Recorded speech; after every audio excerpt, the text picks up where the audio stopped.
अब यो हेयर कटको भर्सटाइलिटी चाहिँ म देखाउँछु है।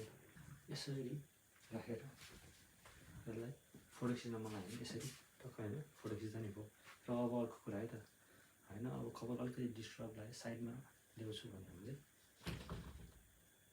यसरी। फर्स्टमा कपाल चाहिँ यो लेयर कट थियो होइन, मैले त्यसलाई चेन्ज गरेर पिक्सी हेयर कट गरिदिएको हो।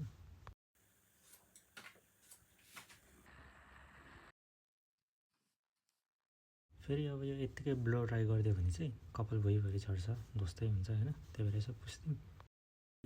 थिनिङ गरेको छ नि त भने जस्तो हुन्छ क्या।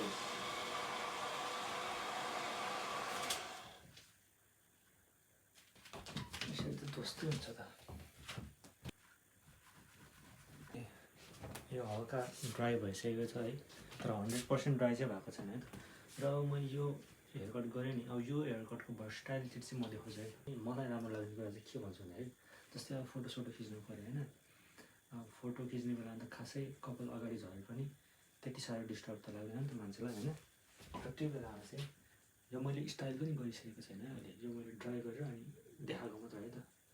यसरी राखेर यसलाई फोटो खिच्न मन लाग्यो भने यसरी टक्क होइन फोटो खिच्दा नि भयो।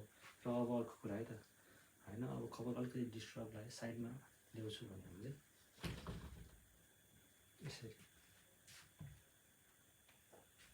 म अगाडि ल्याएर देखाउँछु है त।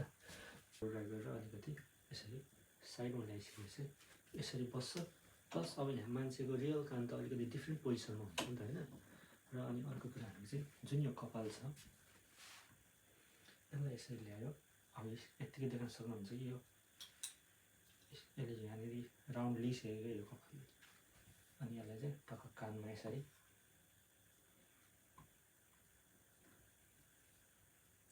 अड्काउने चाहिँ।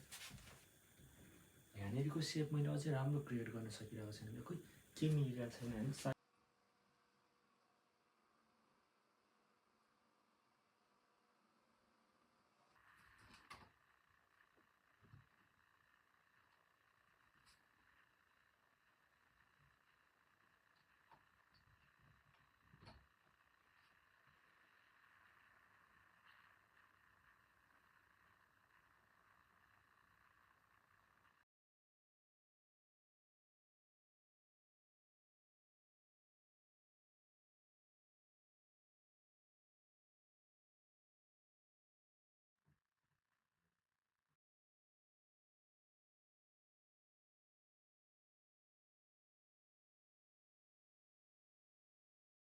फोटो सुट यताउति बेला चाहिँ फेरि कपाल बिग्रिजान्छ नि त सेप, त्यही भएर